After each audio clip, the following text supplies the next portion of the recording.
प्रभु की स्तुति हो। आइए हम प्रार्थना करें।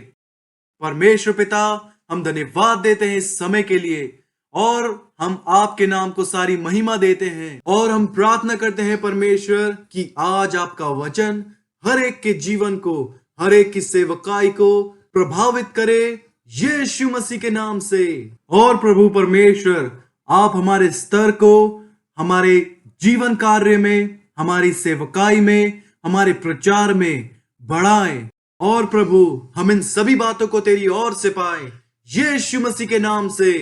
परमेश्वर पिता, आप हमारी मदद करें ताकि हम अपने ध्यान को हर जगह से हटाकर प्रभु उन बातों पे केंद्रित कर सके जो आपने हमारे लिए तैयार रखी है। हम आपको धन्यवाद देते हैं क्योंकि हम जानते हैं आपने हमारी प्रार्थना का जवाब दिया है।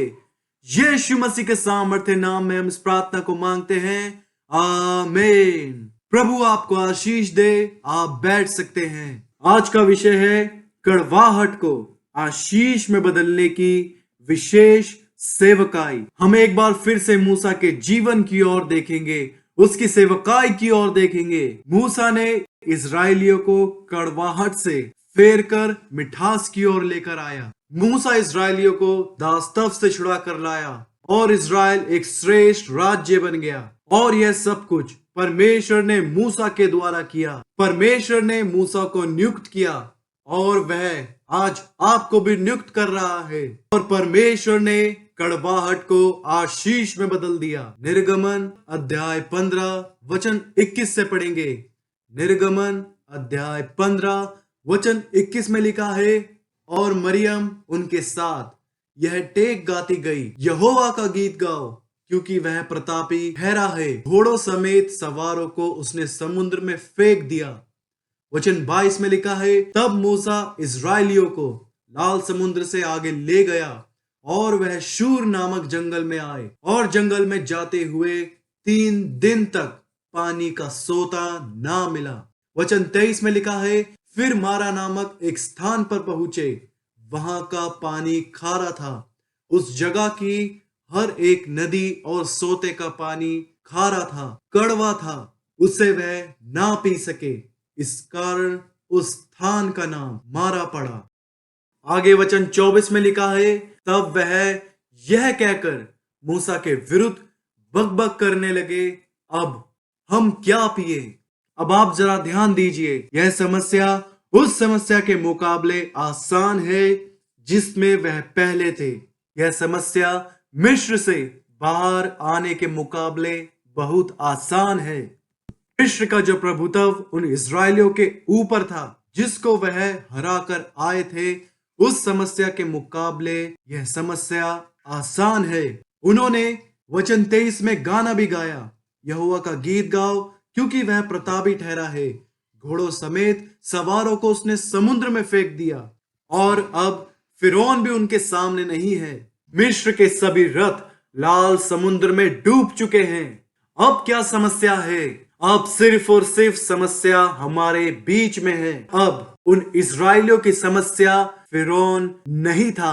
वचन में इस प्रकार लिखा है, तब वह यह कहकर मूसा के विरुद्ध बकबक करने लगे, हम क्या पिए। वह कैसे इस प्रकार से अपने मन को बदल सकते हैं? और वह जो इतनी बड़ी समस्या से बाहर निकलकर आ चुके हैं, अब वह मूसा के विरुद्ध बकबक कर रहे हैं कि हम क्या पिए। हम इस बात को बिना कुड़कुड़ाए, बिना बकबक करे भी पूछ सकते हैं। हम इस बात को बिना लड़े भी पूछ सकते हैं कि हम क्या पिए। मूसा, तुम तो हमारे ऊपर ठहराए हुए प्रधान हो, तुम हमें बताओ हम क्या पिए। आपको पता है, इस वचन की व्याख्या में भाषा इतना महत्व नहीं रखती जितना कि बोलने का तरीका महत्व रखता है। हम भी कई बार प्रचार के बाद लोगों के ऊपर ताड़ना को कसने लगते हैं, उनको भला बुरा कहने लगते हैं, उन्हें कहने लगते हैं कि तुम पापी हो।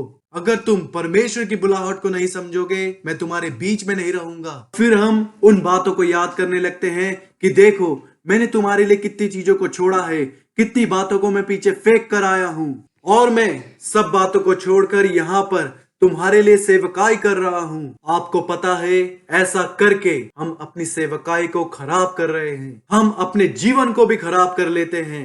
जब हम परमेश्वर की तरफ से अपने मुख को मोड़कर लोगों की तरफ ध्यान करने लगते हैं। आगे वचन 25 में लिखा है, तब मूसा ने यहोवा की दुहाई दी और यहोवा ने उसे पौधा बतला दिया। जब आप लोगों की तरफ ध्यान देते रहेंगे तो आप प्रकाशन को नहीं पा पाएंगे। जब आप लोगों से लड़ते रहेंगे तो आप प्रकाशन को नहीं पा पाएंगे।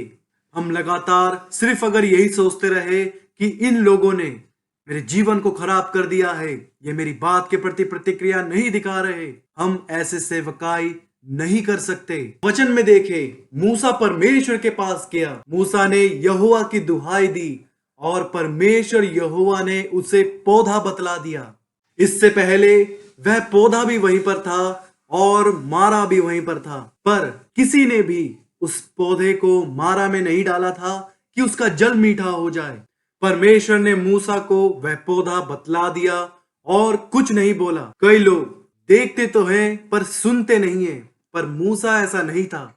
मूसा ने देखा और मूसा ने सुना और मूसा ने यह जाना कि यह पौधा पहले भी यहाँ था और परमेश्वर ने मुझे यह दिखाया है। जान गया हूं कि मुझे क्या करना है। जब आपका समय आएगा तो आप भी जान जाएंगे कि आपको क्या करना है, और जब आप वह बतलाई हुई बात को करेंगे तो कड़वापन मिठास में आशीष में बदल जाएगा, यीशु मसीह के नाम से।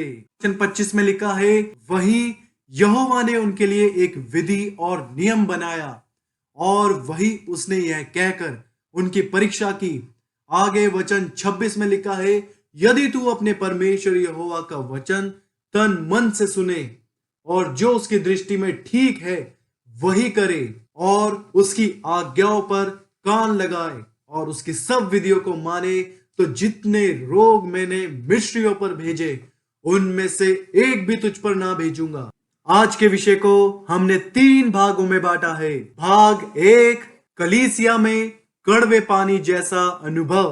भाग 2, क्रूस के द्वारा धन्य चमत्कारिक आदान प्रदान। भाग 3, वाचा के द्वारा व्यक्त की गई बेहतर इच्छा। भाग 1 की ओर आए, कलीसिया में कड़वे पानी जैसा अनुभव। इस भाग में हम 3 बातों को देखेंगे। पहली बात, मारा से पहले मरियम का विजयी गीत। दूसरी बात, मारा में परीक्षा के समय भीड़ की कुड़कुड़ाहट। तीसरी बात, मारा से परे मूसा के विश्वास की सेवकाई। पहली बात की ओर आएंगे, मारा से पहले मरियम का विजयी गीत। निर्गमन अध्याय 15 वचन 6 की ओर देखे। निर्गमन अध्याय 15 वचन 6 में लिखा है, हे यहोवा, तेरा दाहिना हाथ शक्ति में महाप्रतापी हुआ। हे यहोवा, तेरा दाहिना हाथ शत्रु को चकनाचूर कर देता है। यही विजयी गीत मरियम ने परमेश्वर के लिए गाया। आगे वचन 11 में लिखा है, हे यहोवा, देवताओं में तेरे तुल्य कौन है? तू तो पवित्रता के कारण महाप्रतापी है और अपनी स्तुति करने वालों के भय योग्य और आश्चर्य कर्म का करता है। देखने वाली बात यह है कि हम इतवार के दिन स्तुति गीतों में गाते हैं, परमेश्वर हमारे जीवन के लिए सब कुछ पूरा करे, परमेश्वर हमारे साथ बना रहे। हम यह सब इतवार के दिन परमेश्वर के लिए उसके स्तुति गीतों में गाते हैं। जब सोमवार के दिन हम अपने कार्य क्षेत्रों में लौटते हैं तो हम उन गीतों को वहीं कलीसिया में छोड़ आते हैं। हमारे जीवन की सभी बातों को पूरा करने वाले परमेश्वर को हम कलीसिया में छोड़ आते हैं। हम परमेश्वर की प्रतिज्ञाओं को कलीसिया में छोड़ आते हैं, बजाय इसके कि हम परमेश्वर की प्रतिज्ञाओं पर विश्वास करें, उसमें स्थिर रहे। हम परमेश्वर की प्रतिज्ञा से दूर हो जाते हैं और हम लगातार शिकायतों में अपने दिन को व्यतीत करते हैं। मैं आपसे यही कहना चाहूंगा, कृपया आपने जो संगीत कलीसिया में इतवार के दिन गाया था उसे अपने कार्य क्षेत्र में भी लेकर जाएं। इतवार के दिन गाए हुए स्तुति गीतों को सोमवार के दिन अपने कार्य क्षेत्र में लेकर जाएं।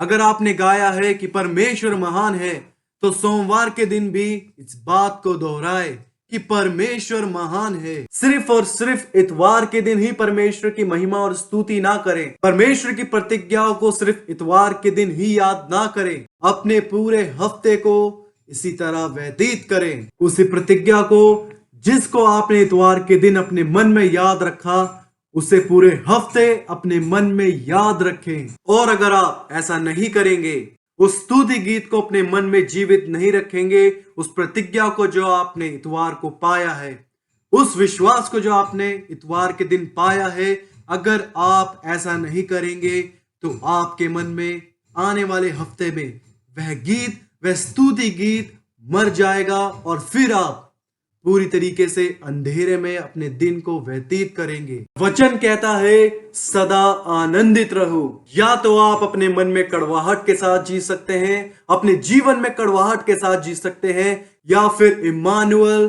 परमेश्वर हमारे साथ है इस वादे के साथ जी सकते हैं। और अगर आप इस विश्वास को अपने मन में जीवित रखते हैं तो आपका हर दिन सुखद होगा यीशु मसीह के नाम से। वचन में इस प्रकार लिखा है, हे यहोवा, देवताओं में तेरे तुल्य कौन है?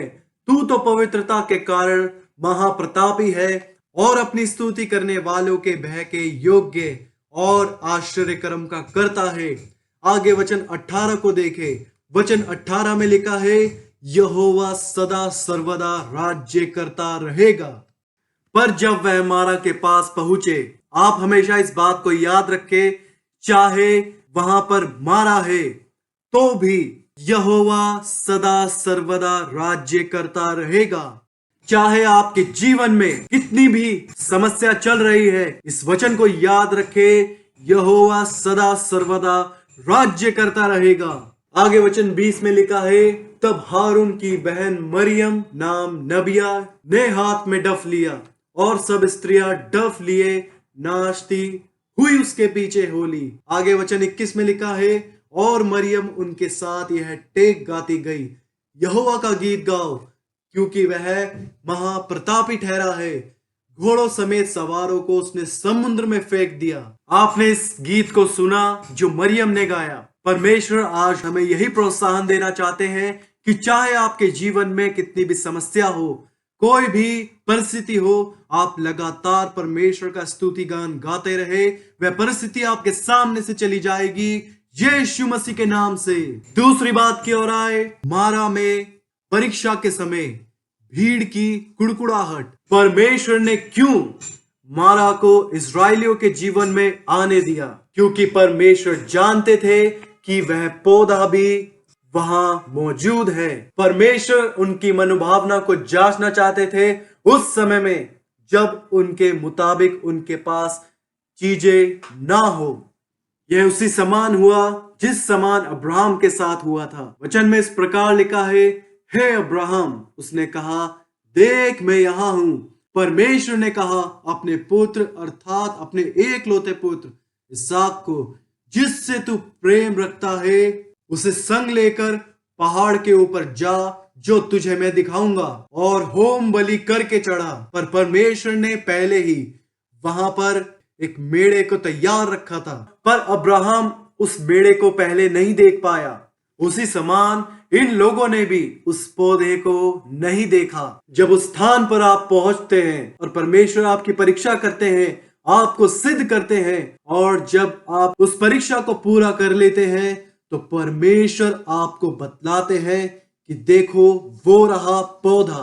परमेश्वर यही कह रहे हैं कि मैं तुम्हारी परिस्थितियों के लिए उपाय को तुम्हें दर्शाऊंगा, पर जब तुम अपनी परिस्थितियों में रोगे नहीं, परिस्थितियों की वजह से अपने हौसले को नहीं हारोगे। हमेशा याद रखें कि आपके लिए हमेशा पौधा उसी जगह उपलब्ध है और सही वक्त पे परमेश्वर आपको उसे दर्शाएगा।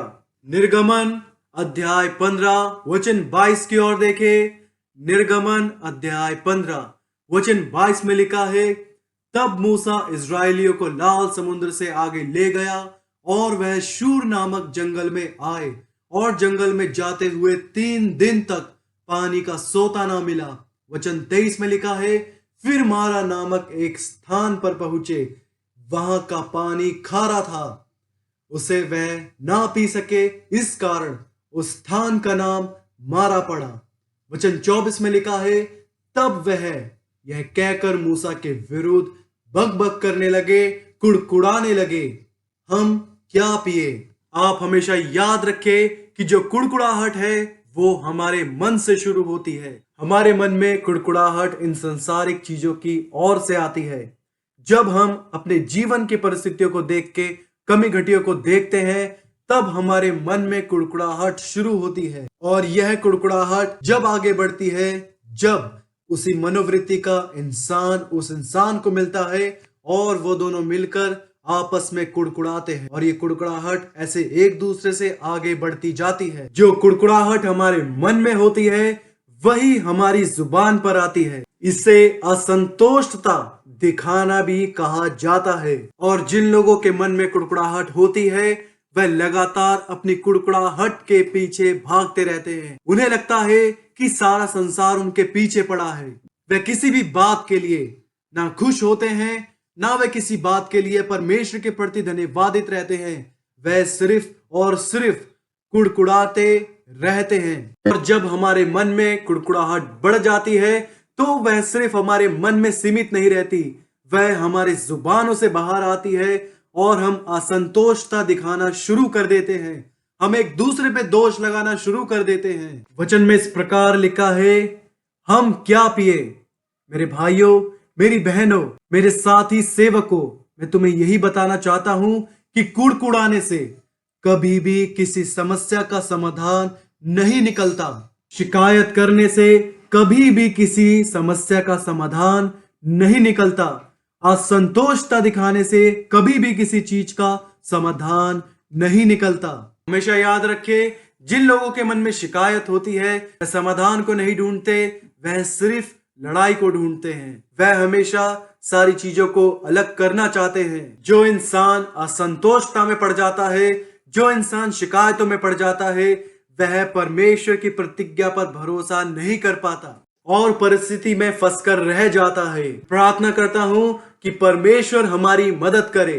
आप जानते हैं, जब आप मारा समान परिस्थितियों में पड़ते हैं पर फिर भी आप अपने मन में शांति को रखते हैं, आप आराम से उन परिस्थितियों से अपने आप को पीछे खींचते हैं और उन परिस्थितियों को अपने ऊपर हावी नहीं होने देते, तो शांति होती है। पर जब आप उन मारा जैसी परिस्थितियों को अपने मन पर हावी होने देते हैं तो वास्तव में वह परिणाम निकल कर आता है जिसे आप संभाल नहीं पाते।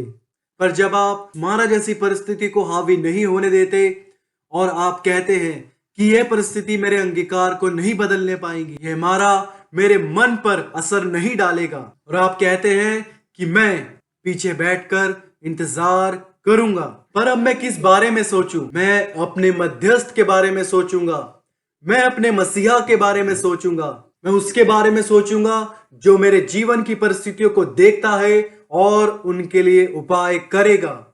और यही है जो आपकी मदद करेगा। जब आप कड़वाहट की ओर अपने ध्यान को केंद्रित नहीं करते, अपने जीवन की कड़वाहट की ओर ध्यान को केंद्रित नहीं करते हैं, मारा जैसी कड़वाहट की ओर ध्यान को केंद्रित नहीं करते हैं, आप मसीहा के ठहराए हुए प्रावधान पर ध्यान केंद्रित करते हैं, जो आपके लिए आया कि आपको प्रभु की ओर से ठहराई हुई दया के आश्चर्य कर्म को आप पर प्रकट करे, और यह सच में आपके जीवन में प्रकट होगा यीशु मसीह के नाम से। पहला कुरिन्थियों अध्याय 10 वचन 5 की ओर देखे, लिखा है, परंतु परमेश्वर उनमें से बहुतों से प्रसन्न ना हुआ। परमेश्वर उनमें से बहुतों की कुड़कुड़ाहट से प्रसन्न ना हुआ। ऐसा क्यों हुआ? मनुष्य की असंतुष्टता से परमेश्वर शिकायतों से प्रसन्न नहीं होता। क्यों? क्योंकि परमेश्वर चाहते हैं कि हमारे जीवन में शांति हो, हमारे शब्द में बिल्कुल भी कड़वाहट ना हो। क्योंकि जब हमारे जीवन में कुड़कुड़ाहट होती है, असंतोषता होती है, शिकायतें होती है, तो बिल्कुल भी परमेश्वर प्रसन्न नहीं होते। क्या है? इसलिए वह जंगल में ढेर हो गए। आगे वचन 6 में लिखा है, यह बातें हमारे लिए दृष्टांत ठहरी कि जैसे उन्होंने लालच किया वैसे हम बुरी वस्तुओं का लालच ना करें। ये वचन 7 में लिखा है, और ना तुम मूर्ति पूजक बनो जैसे कि उनमें से कितने बन गए थे। जैसा लिखा है, लोग खाने पीने बैठे और खेलने कूदने उठे। वचन 8 में लिखा है, और ना हम व्यभिचार करें जैसा उनमें से कितनों ने किया, और एक दिन में 23,000 मर गए। आगे वचन 9 में लिखा है, और ना हम प्रभु को परखे जैसा उनमें से कितनों ने किया और सांपों के द्वारा नष्ट किए गए। आगे वचन 10 में लिखा है, और ना तुम कुड़कुड़ाओ। हमारे जीवन में परिस्थितियां लगातार आएंगी, हमारी सेवकाई में परिस्थितियां लगातार आएंगी, परिस्थितियां हमारे परिवार में लगातार आएंगी, आपके व्यवसाय में, आपके कार्यालय में लगातार परिस्थितियां आएंगी, और वह किसी भी समय आ सकती है, किसी भी समय, खासकर उस समय पर जब हम प्रार्थना में अपना जीवन नहीं बिता रहे होते हैं, जब आप अपने मन को परमेश्वर की प्रतिज्ञा के साथ एक नहीं रखते। परिस्थितियां लगातार आएंगी। जब आप अपने मन को सर्वशक्तिमान परमेश्वर के मन के साथ एक नहीं रखते, परिस्थितियां लगातार आएंगी, और वह परिस्थितियां आपको लगातार कुड़कुड़ाहट की ओर, असंतोषता की ओर, शिकायतों की ओर धकेलेंगी। और यह बात नए नियम में लिखी है, नए वाचा के तहत लिखी हुई है। वचन 10 में लिखा है, और ना तुम कुड़कुड़ाओ जिस रीति से उनमें से कितने कुड़कुड़ाए और नष्ट करने वाले के द्वारा नष्ट किए गए। परमेश्वर हमारी हर एक सोच से, आदत से और हमारे कार्य से कुड़कुड़ाहट को दूर करना चाहते हैं। जब परमेश्वर आपको अपने ऊपर ध्यान केंद्रित करने नहीं देता है, उन बातों पर ध्यान केंद्रित नहीं करने देता है जो आपको पसंद है या जो आपको पसंद नहीं है, जब आपका जीवन और जब आपका ध्यान सिर्फ अपने ऊपर केंद्रित नहीं होता बल्कि परमेश्वर के ऊपर केंद्रित होता है, तब आपके जीवन से सारी कुड़कुड़ाहट दूर हो जाएगी। तीसरी बात की ओर आए, मारा से परे मूसा के विश्वास की सेवकाई। यही सेवकाई परमेश्वर हमें देना चाहता है, और वह चाहता है कि हम उन लोगों को उस स्थान पर, उस देश को लेकर जाए जहां पर सिर्फ पानी ही नहीं बल्कि दूध और मधु की धारा बहती है।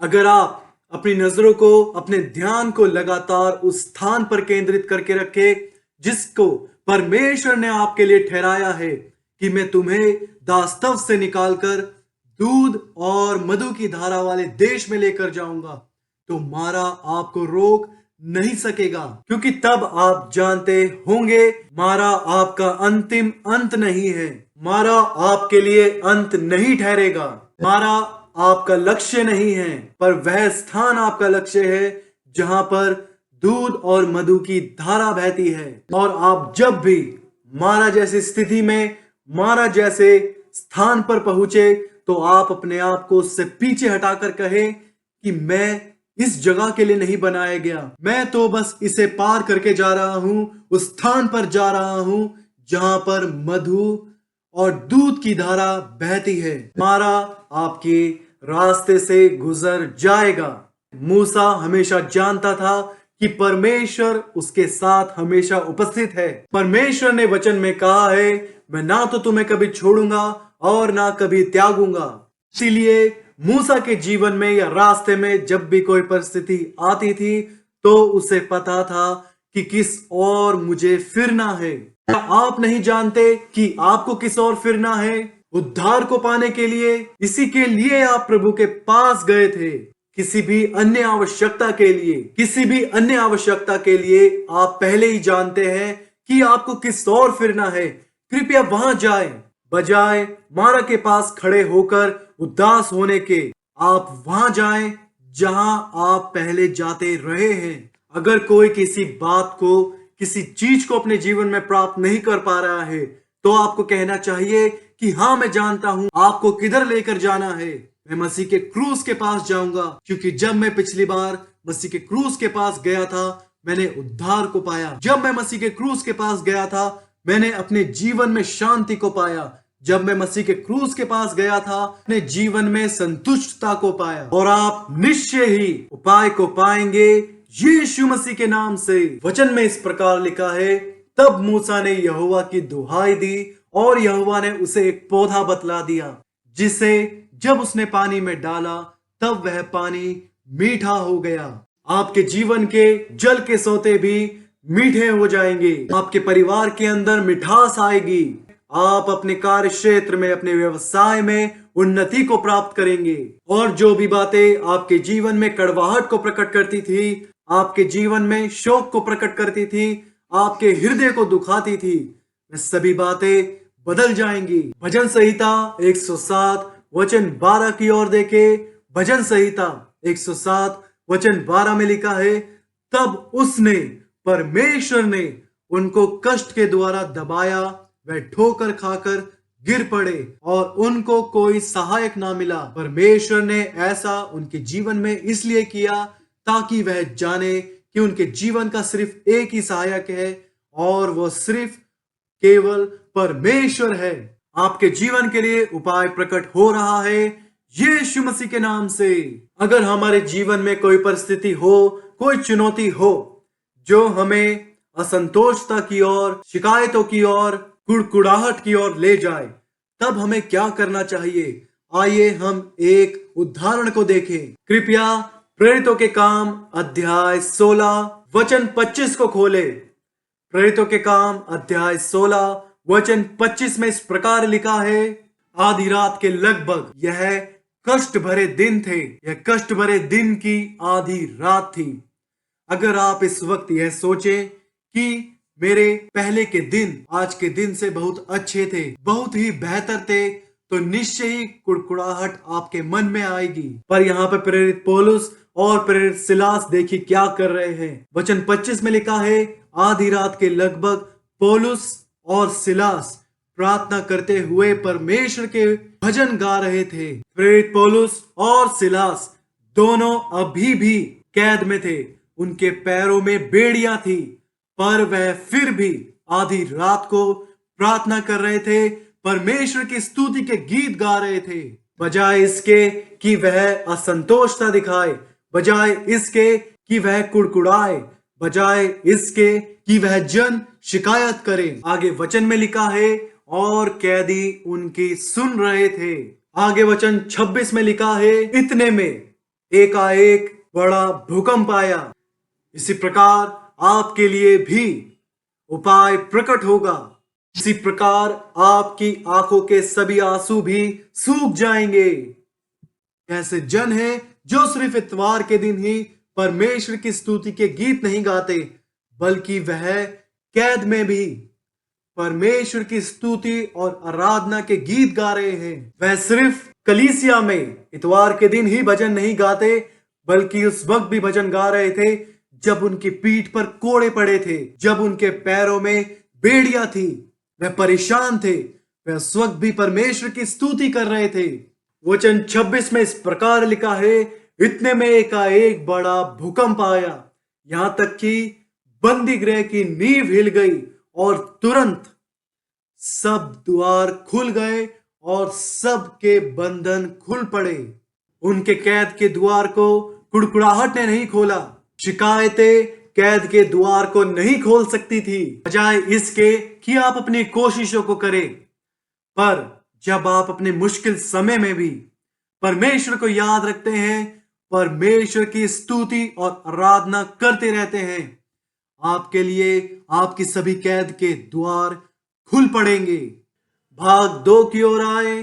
क्रूस के द्वारा धन्य चमत्कारिक आदान प्रदान। निर्गमन अध्याय 15 वचन 25 में लिखा है, तब मूसा ने यहोवा की दुहाई दी और यहोवा ने उसे एक पौधा बतला दिया, जिसे जब उसने पानी में डाला तब वह पानी मीठा हो गया। वहां वही यहोवा ने उनके लिए एक विधि और नियम बनाया और वहीं उसने यह कहकर उनकी परीक्षा की। हम इस भाग में 3 बातों को देखेंगे। पहली बात, वह पौधा जो कड़वाहट को मिठास में बदल देता है। दूसरी बात, प्रार्थना के द्वारा कड़वेपन में परिवर्तन। तीसरी बात, आत्मा की कड़वाहट पर हमारी जीत। पहली बात की ओर आए, वह पौधा जो कड़वाहट को मिठास में बदल देता है। पहला पत्रस अध्याय 2 वचन 24 की ओर देखे। पहला पत्रस अध्याय 2 वचन 24 में लिखा है, वह आप ही हमारे पापों को अपनी देह पर लिए हुए क्रूस पर चढ़ गया, हमारे दोष को लिए हुए, हमारे शोक को लिए हुए, हमारी पीड़ा को लिए हुए, हमारे जीवन की कड़वाहट के परिणाम को वह क्रूस पर लिए हुए चढ़ गया। वचन में इस प्रकार लिखा है, वह आप ही हमारे पापों को अपनी देह पर लिए हुए क्रूस पर चढ़ गया, जिससे हम पापों के लिए मरकर, उन बातों के लिए मरकर जो हम पहले मानते हुए आ रहे थे, जिससे हम पापों के लिए मरकर धार्मिकता के लिए जीवन बिताए, उसी के मार खाने से तुम चंगे हुए। हमारे जीवन में बीमारियां, कमजोरी, कड़वाहट को लेकर आती हैं, पछतावे के कड़वाहट को कि अब तो मुझे ऐसे ही अपने जीवन को व्यतीत करना है, इस डर को कि अगर मैं अभी मर गया तो मेरे बाद मेरी संपत्ति का, मेरे घर का कौन वारिस होगा। हमेशा भविष्य की चिंता को, एक अंधेर में भविष्य की चिंता को, जहां पर कोई भी रोशनी ना हो, पर क्योंकि यीशु हमारा मसीहा है, यीशु हमारा चंगा करने वाला है, यीशु हमारा दान देकर छुड़ाने वाला है, वह यीशु मसीह हमारे पापों को अपनी देह पर लिए हुए क्रूस पर चढ़ गया और उसी के मार खाने से हम और तुम चंगे हुए। आप इसे अपने लिए कहे कि मैं चंगा हो चुका हूं। कृपया इसे अपने लिए दोहराएं कि मैं चंगा हो चुका हूं, और यह चंगाई आपकी हो जाएगी यीशु मसीह के नाम से। और याद रखें, यह सब हमारे जीवन में इसलिए हुआ क्योंकि यीशु मसीह ने हमारे लिए सब कुछ पूरा किया। उस कैलवरी के क्रूस पर हमारे लिए सब कुछ पूरा किया। कृपया दूसरी बात की ओर आए।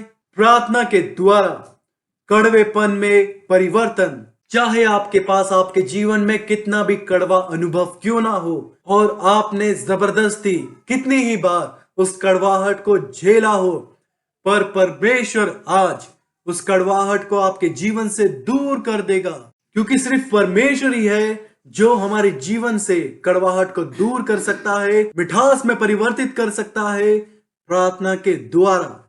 जिस प्रार्थना में आप परमेश्वर के वादे को याद रखते हैं और आप कहते हैं कि परमेश्वर देखिए, यह आपका वादा है, यह आपकी प्रतिज्ञा है, और आपने अपने वचन में कहा है, अपने प्रतिज्ञा में कहा है कि आप ऐसा ही करेंगे। इन परिस्थिति से ऊपर मुझे दर्शाए, उस पौधे को दर्शाए जो आपने मेरे लिए तैयार रखा है। क्योंकि मसीह मेरे लिए मारा गया, इसीलिए मैं विश्वास करता हूं उस क्रूस की सामर्थ्य पे। आइए अब हम उस प्रार्थना को देखें, उस व्यक्ति की प्रार्थना को देखें जिसने अपने जीवन में प्रार्थना के द्वारा कड़वाहट को, व्याकुलता को दूर किया। पहला शमूएल अध्याय 1 वचन 10 में लिखा है, वह अपने मन में व्याकुल होकर यहोवा से प्रार्थना करने और बिलक बिलक कर रोने लगी। यह हन्ना है जिसके पास कोई भी बच्चा नहीं था। उसने यहोवा से प्रार्थना की और बिलक बिलक कर रोने लगी। कई स्त्री अपने पति पर शादी के बाद दोष लगाती है कि वह उनके जीवन की सभी जरूरतों को पूरा करे, संतान के लिए, उनके जीवन के लिए। पर हन्ना ऐसी नहीं थी। हन्ना इस प्रकार अपने जीवन को नहीं जी रही थी। वह किसी और पर दोष नहीं लगा रही थी। अपने मन की कड़वाहट को, अपने मन की व्याकुलता को उसने किसी और पे प्रकट ना करके सीधा यहोवा परमेश्वर के सामने जाकर अपनी विनती को, अपनी प्रार्थना को रखा और रोने लगी। और यही हम सभी को भी करना चाहिए। जब भी आपके जीवन में कोई समस्या आए, कोई परिस्थिति आए, आप कभी किसी मनुष्य की ओर ना देखें, किसी सुझाव की ओर जो मनुष्य की ओर से है उस पर ध्यान ना दे। आप कैलवरी के क्रूस की ओर जाएं, जहां पर आपके लिए सब कुछ चुकाया गया है। परमेश्वर की ओर जाए, आप यीशु मसीह की ओर जाए जिसने आपके लिए सब कुछ पूरा किया है। क्योंकि वचन में इस प्रकार लिखा है, किसी दूसरे के द्वारा उद्धार नहीं, क्योंकि स्वर्ग के नीचे मनुष्यों में और कोई दूसरा नाम नहीं दिया गया जिसके द्वारा हम उद्धार पा सके, जिसके द्वारा हम परिवर्तन पा सके, जिसके द्वारा हम उपाय पा सके। केवल और केवल, सिर्फ और सिर्फ यीशु मसीह का ही नाम हमें दिया गया है। उसी यीशु के पास जाए, वही आपके लिए उपाय को लेकर आएगा। मनुष्य की ओर ताकना बंद कर दे। क्या वह मनुष्य है जो आपके जीवन में उन्नति को लेकर आएगा, परिवर्तन को लेकर आएगा? क्या वह मनुष्य है जो आपके जीवन में मिठास को लेकर आएगा? इस पृथ्वी के छोर से यहोवा परमेश्वर को, यीशु मसीह को पुकार कर देखे, वह आपको उद्धार देगा। आप उद्धार पाएंगे, चंगाई को पाएंगे और छुटकारे को पाएंगे। जैसे ही आप परमेश्वर की ओर देखते हैं, आपकी परिस्थितियां बदल जाती है यीशु मसीह के नाम से। आगे वचन 13 में लिखा है, हन्ना मन ही मन कह रही थी, उसके होठ तो हिलते थे परंतु उसका शब्द ना सुन पड़ता था। यहां तक कि एली भी उसका शब्द नहीं सुन पाया। वह परमेश्वर के सामने रोने लगी पर उसकी असंतोषता सुनाई नहीं पड़ी। और इसका परिणाम क्या निकला कि उसका समाधान बहुत जल्दी आ उतरा। आपके लिए भी समाधान आ उतरेगा, आपके लिए उद्धार आ उतरेगा, आपके लिए छुटकारा आ उतरेगा, प्रभु की ओर से प्रावधान आ उतरेगा यीशु मसीह के नाम से। आगे वचन में लिखा है, परंतु उसका शब्द ना सुन पड़ता था, इसलिए एली ने समझा कि वह नशे में है। आगे वचन 14 में लिखा है, तब एली ने उससे कहा, तू कब तक नशे में रहेगी? अपना नशा उतार। हन्ना को एक और मौका मिला भड़क उठने का, पर वह शांत बनी रही और उसने बड़ी नम्रता से जवाब दिया। हमेशा याद रखे, एक नम्र आवाज, एक नम्र जवाब आपके जीवन की परिस्थितियों को और परिणामों को बदल सकता है। अगर आपके संतान ना हो तब आप अपने पति के साथ कैसे पेश आएंगी? सोचे इस बारे में। वचन 15 में लिखा है, हन्ना ने कहा, नहीं हे मेरे प्रभु, मैं तो दुखिया हूं। मैंने ना तो दाख मधु पिया है और ना मदिरा। मैंने अपने मन की बात खोल कर यहोवा से कही है। वचन 16 में लिखा है, अपनी दासी को ओछी स्त्री ना जान। जो कुछ मैंने अब तक कहा है वह बहुत ही शोकित होने और चिढ़ाई जाने के कारण कहा है। वचन 17 में लिखा है, एली ने कहा, कुशल से चली जा, इज़राइल का परमेश्वर तुझे मन चाहा वर दे। अगर कोई प्रचारक, कोई प्रेरित आपसे इस प्रकार बात करे, अगर आप वह स्त्री है और आप परमेश्वर के सामने रो रही हो प्रार्थना करके, और तभी कोई प्रेरित, कोई प्रचारक आपसे कहे कि तू कब तक नशे में रहेगी, अपना नशा उतार, और फिर उसके बाद आप उसको अपनी परिस्थिति समझाओ, पूरी तरीके से संक्षेप में बताओ, और तब वह आपसे कहे, कुशल से चली जा, इज़राइल का परमेश्वर तुझे मन चाहा वर दे। आपके मन में क्या सवाल आएगा उस प्रचारक के प्रति? क्या आप यह नहीं कहेंगे कि मैं तुम्हारी बात क्यों मानूं, मैं किसी दूसरे अभिषिक्त सेवक के पास जाऊंगी? पर हन्ना ने क्या किया? वचन 18 में देखे, उसने कहा, तेरी दासी तेरी दृष्टि में अनुग्रह पाए।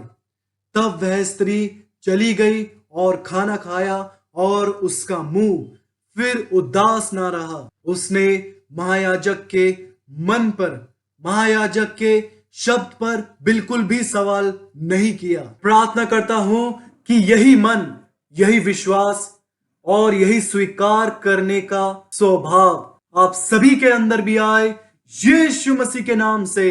तीसरी बात की ओर आए, आत्मा की कड़वाहट पर हमारी जीत। आपको अय्यूब की कहानी तो याद ही होगी। उसके जीवन में बहुत सी कठिनाई थी, उसके परिवार में बहुत सी कठिनाई थी। उसके दोस्तों ने भी उसको कहा कि जरूर तूने कुछ पाप किया होगा, तभी यह विपत्ति तुझ पर आ पड़ी है। अय्यूब ने अपने विषय में भी कहा, वह दिन जल जाए जिसमें मैं उत्पन्न हुआ, वह रात भी जिसमें कहा गया बेटे का गर्भ रहा। और यह सब चीजें अय्यूब के जीवन में चल रही थी और उसकी जिंदगी कड़वाहट से, व्याकुलता से भर गई थी। उसके सभी बच्चे मर चुके थे। उसके जीवन में बहुत सी ऐसी बात हुई थी जो काफी थी उसके जीवन को, उसके मन को कड़वाहट से भरने के लिए, उसका मन परमेश्वर की तरफ से फिर जाने के लिए, परमेश्वर की सेवा को छोड़ने के लिए। पर वह स्थिर रहा। अय्यूब परमेश्वर पर विश्वास रखता था। उसने कहा, मुझे तो निश्चय है कि मेरा छुड़ाने वाला जीवित है। उसके मन में विश्वास था कि परमेश्वर उसके लिए आएंगे और उसे इन सभी समस्याओं से छुड़ाएंगे। तो मेरे भाइयों, मेरी बहनों, मेरे साथी सेवकों, अगर यह मनुष्य परमेश्वर के अनुग्रह पर विश्वास करके उसमें स्थिर बना रहकर परमेश्वर की दया को पा सकता है, परमेश्वर पर इस प्रकार विश्वास रख सकता है कि मेरा छुड़ाने वाला जीवित है, तो क्यों ना हम भी उसमें स्थिर रहे, उस पर विश्वास रखे और निश्चय ही हमारा छुड़ाने वाला हमारे लिए आएगा, यीशु मसीह के नाम से। अय्यूब अध्याय 3 वचन 20 की ओर देखे, लिखा है, दुखिया को उजियाला और उदास मन वाले को, व्याकुल मन वाले को जिसके मन में कड़वाहट है, उदास मन वाले को जीवन क्यों दिया जाता है। अय्यूब का मन इस वक्त उदास है, कड़वाहट से भरा हुआ है, पर अय्यूब की कहानी का इस प्रकार अंत नहीं हुआ। आपकी कहानी का भी जहां आप अभी है वहां अंत नहीं होगा। उदासी, व्याकुलता और कड़वाहट आपके जीवन का अंत नहीं कर सकेगी। परिस्थितियां, समस्याएं, परीक्षाएं आपके जीवन को खत्म नहीं कर सकेंगी, यीशु मसीह के नाम से। अब हम इस कहानी के अंत को देखेंगे। अय्यूब अध्याय 42 वचन 6 की ओर देखे।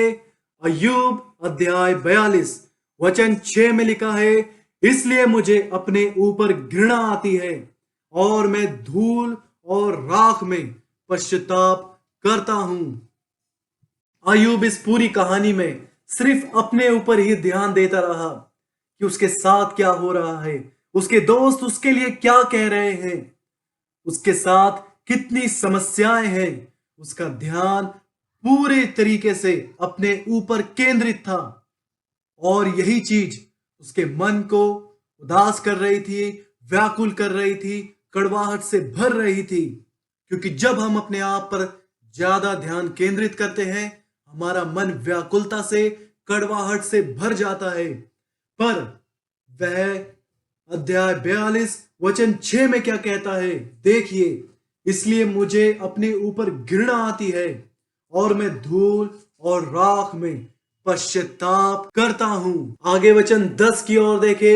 जब अय्यूब ने अपने मित्रों के लिए प्रार्थना की, तब यहोवा ने उसका सारा दुख दूर कर दिया। वही परमेश्वर आज भी जीवित है और वह आपके जीवन से आपके सभी दुखों को दूर कर देगा।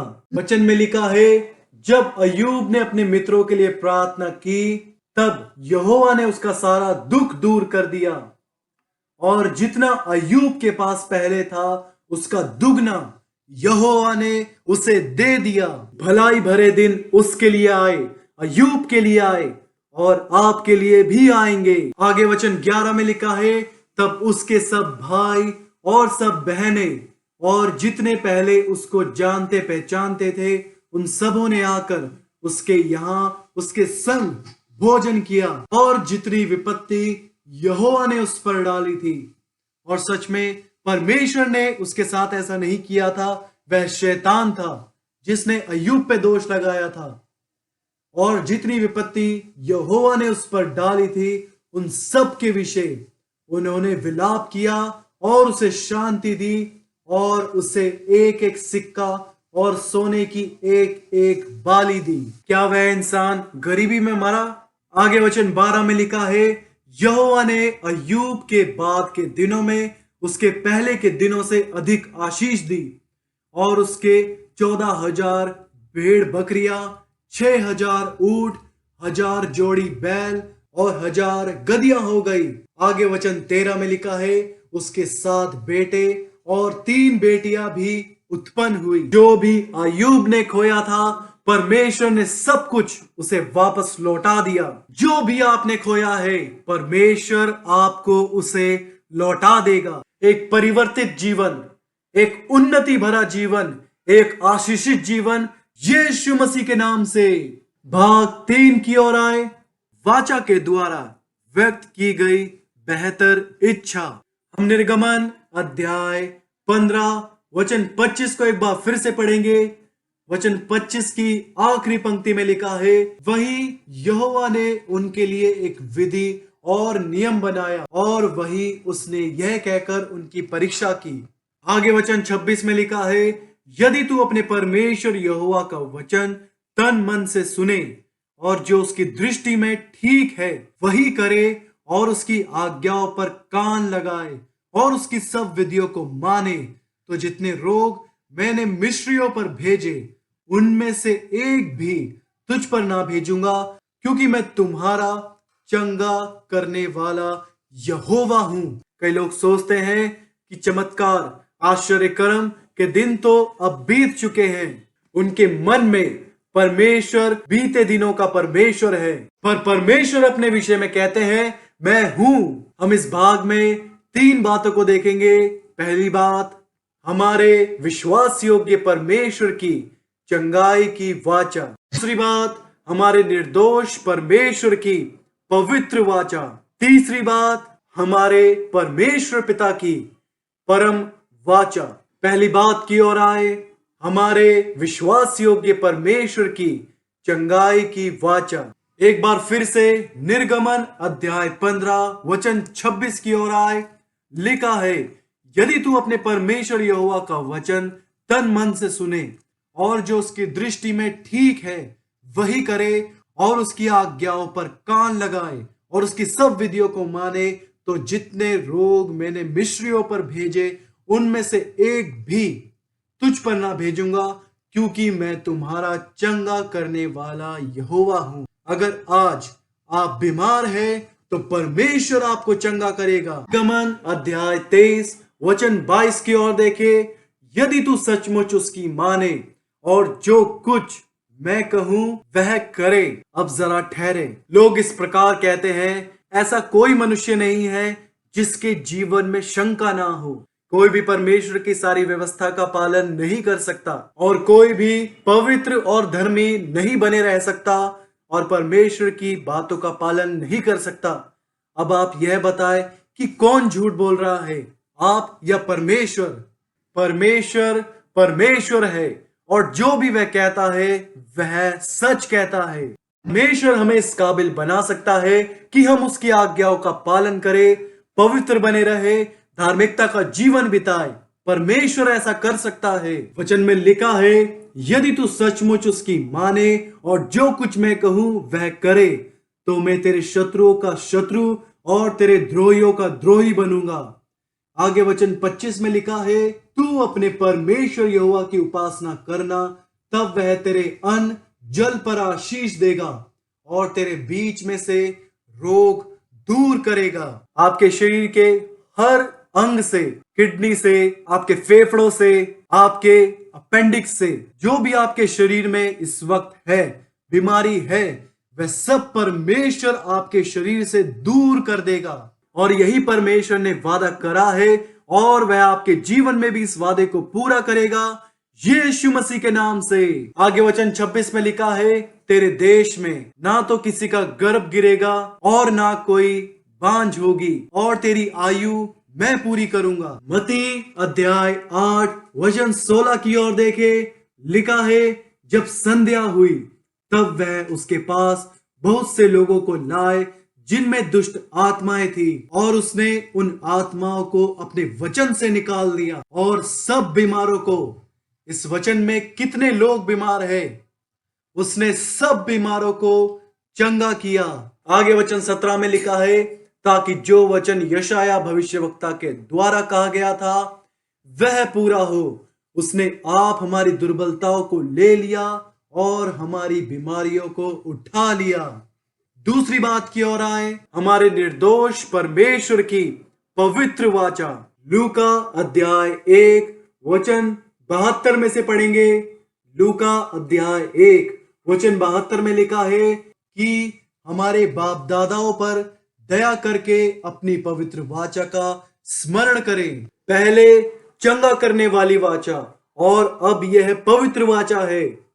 आगे वचन 73 में लिखा है, और वह शपथ जो उसने हमारे पिता अब्राहम से खाई थी। आगे वचन 74 में लिखा है कि वह हमें यह देगा कि हम अपने शत्रुओं के हाथ से छूटकर। आगे वचन 75 में लिखा है, उसके सामने पवित्रता और धार्मिकता से जीवन भर निडर रहकर उसकी सेवा करते रहे। आमीन। जीवन भर निडर रहकर उसकी सेवा करते रहे। हमारे पिछले जीवन के भय से, वर्तमान समय के भय से, आने वाले भविष्य के भय से परमेश्वर ने हमें छुटकारा दिया है ताकि हम निडर रहकर उसकी सेवा करते रहे। मनोवैज्ञानिक डर से, शारीरिक डर से, आत्मिक डर से परमेश्वर ने हमें हर एक डर से छुटकारा दिया है ताकि हम जीवन भर उसकी सेवा निडर होकर करते रहे। वास्तव में किन बातों के द्वारा हम धार्मिकता के कार्य कर पाते हैं? हमारे हाथ के कार्यों के द्वारा नहीं, हमारी सोच के कार्यों के द्वारा नहीं, बल्कि हमारे मन के द्वारा। हम अशुद्ध चीजों को अपने हाथों से नहीं करते, अपनी जुबान से नहीं करते, बल्कि हम अपने मन के द्वारा करते हैं। परमेश्वर मन को पवित्र करते हैं और जब हमारा मन पवित्र होता है तो हम पवित्रता के कार्य करते हैं। हम अपने कदमों को पवित्र कार्य की ओर ले जाते हैं। हमारे मन के अंदर इच्छा नहीं रहती कि हम अशुद्ध बातों की ओर जाए, अपवित्रता की ओर जाएं। वचन में इस प्रकार लिखा है, उसके सामने पवित्रता और धार्मिकता से जीवन भर, यह जीवन हर एक के जीवन में आए। तीसरी बात, हमारे परमेश्वर पिता की परम वाचा। यिर्मयाह अध्याय 32 वचन 38 से पढ़ेंगे। यिर्मयाह अध्याय 32 वचन 38 में लिखा है, वह मेरी प्रजा ठहरेंगे और मैं उनका परमेश्वर ठहरूंगा। आगे वचन 39 में लिखा है, मैं उनको एक ही मन और एक ही चाल कर दूंगा कि वह सदा मेरा भय मानते रहे। परमेश्वर यहाँ पे कह रहे हैं कि मैं उनको एक ऐसा मन दूंगा जिस मन में यह इच्छा ना होगी कि वह अपने परमेश्वर से फिर जाए। यह मन ना दूंगा कि वह फिर से अपनी भलाई से पीछे मुड़े। वचन में लिखा है, मैं उनको एक ही मन और एक ही चाल कर दूंगा कि वह सदा मेरा भय मानते रहे, जिससे उनका और उनके बाद उनके वंश का भी भला हो। वचन 40 में लिखा है, मैं उनसे यह कहकर वाचा बांधूंगा, एक परम वाचा। यहाँ पे परमेश्वर परम वाचा के विषय में बात कर रहे हैं कि मैं कभी उनका संग छोड़कर उनका भला करना ना छोड़ूंगा।